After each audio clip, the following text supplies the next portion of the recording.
been a really beautiful canyon, but it feels like for the past 10 miles we've just been walking through like this horrendous sugar sand that is just like so arduous. It feels like I'm putting in like 2 times the effort to go like half the distance. We think it's over with soon, but it's just like so mentally draining. It's weird. So we have traded walking through sugar sand for walking through water. It's honestly a pretty great trade. Sugar sand was really draining me very quickly. I swear the second we got out of it, it felt like I was just like flying, just floating across the ground. Every step was just so simple. So now walking along this river through Hayduke Canyon, it's been pretty wonderful. And we just saw a great horned owl, so that's nice.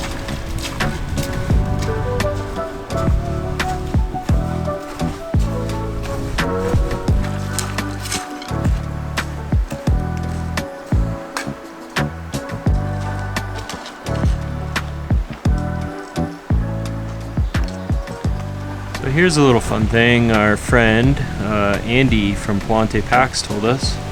If you're ever out here and you're wondering, what is that rock?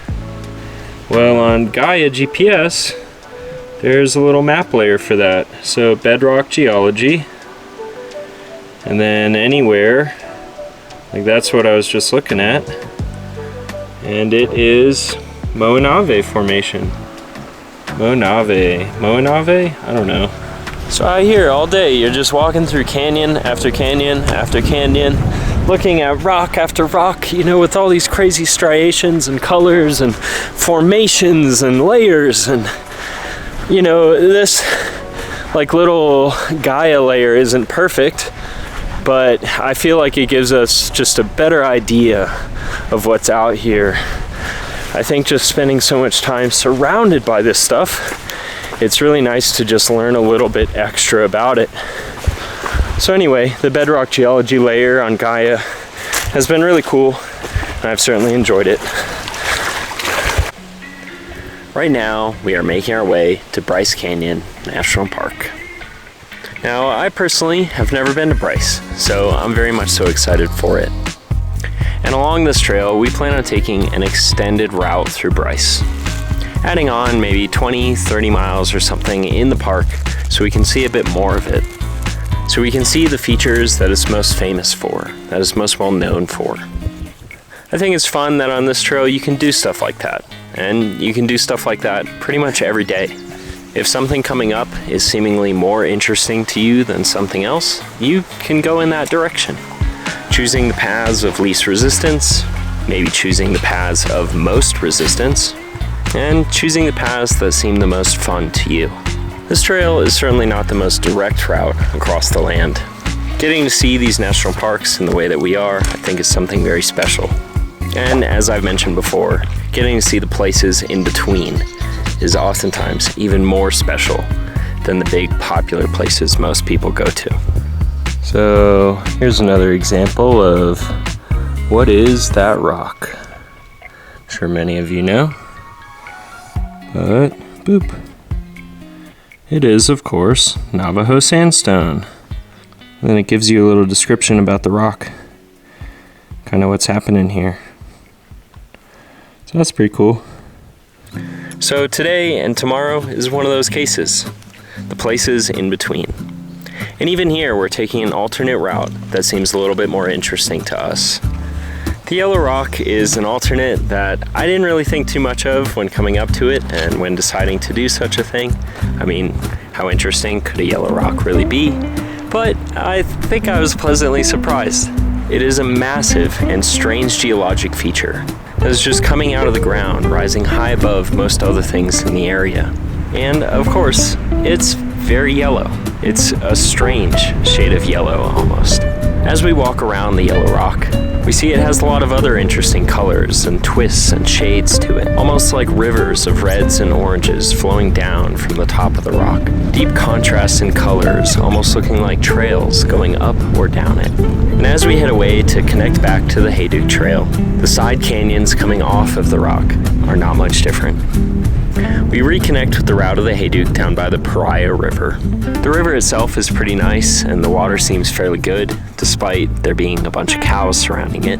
The water looks clear, and I'll take this over a 30-mile dry stretch like many past sections any day. From here on out, we basically just follow the Pariah River and the Pariah Canyon, I assume, past the Cheen Lake Cliffs, all the way up to the town of Tropic and Bryce Canyon National Park. Now at this point, I've started to get some emails and messages from other people that are maybe interested in doing the Hayduke in future years, so I'd like to take a minute to talk about some general advice for anyone interested in this route. I think the biggest thing that I could tell anyone about the Hayduke is that planning is everything. So the first big tip is to collect as many different resources as you can. I've mentioned in the past that I have probably 5 or 6 different GPX tracks for the Hayduke, and pretty much all of those have come in handy at one point or another. Seeing what direction one person went versus another person. Reading up about different sections so you know what you're in for before you actually go out and do them yourself. Because many of these sections hold a lot of tricky challenges, from long water carries to difficult scrambles up rock walls or down into canyons. Knowing what you're getting into, I think, is extremely important.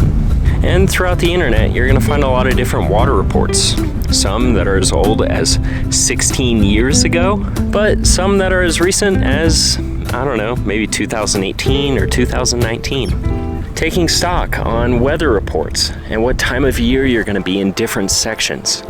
And in that regard, I think when it comes to start date, when you should begin this trail, to me it seems like mid-March to mid-April is about the perfect time to start. You could definitely start earlier if you don't mind dealing with snow and you don't mind skipping certain sections for high water levels. But keep in mind, much of this trail is at 4,000 to, 9,000 feet over on the north rim of the Grand Canyon. So starting earlier may mean a lot more snow than you might imagine. Alright, Platypus Quick Draw has been awesome. Filter like a liter in like 40 seconds. It makes filtering, I wouldn't say fun, but like way more bearable than any other filter I've ever tried. Unless you're just gonna use chemical treatments, and then you gotta wait like 30 minutes for the chemicals to actually kick in. So like, I'm talking and water's almost done already. That's it. Like, how quick is that? 1 liter, and that felt like 20 seconds. Sweet. So in general, I think I'd recommend something closer to April 1st or so. But if you plan on going a little bit faster, I think starting mid-April, or the first week of April, can be great too. You'll most certainly have to go a little bit faster just to escape the heat on the western ends of this hike, as temperatures can get as high as 120 degrees in May in the Grand Canyon. But starting a little bit later has its advantages too, because sections that were covered in snow for earlier hikers are now free for you to do. Sections where the rivers and water levels were too high for earlier hikers, you can now enjoy those sections yourself.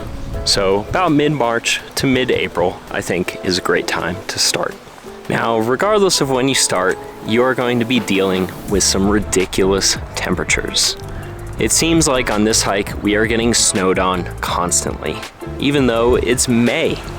And it sure looks like for the second half of our hike, we are just going to be hiking through 100+ degree temperatures every day for weeks. So do what you can to plan and to prepare to make your life a little bit better out there. I will say there is no way that you can avoid this. So I am telling you this so that you can prepare to have to deal with it. Now, obviously, this is a very difficult trail if you've been following my hike even a little bit. From the long water carries, the remote canyons, the lack of people who are even out here, the crazy swings in temperatures, and the sections that almost require rock climbing and scrambling. There's nothing about the Hayduke that is easy. Even in your planning and finding information, nothing is readily available.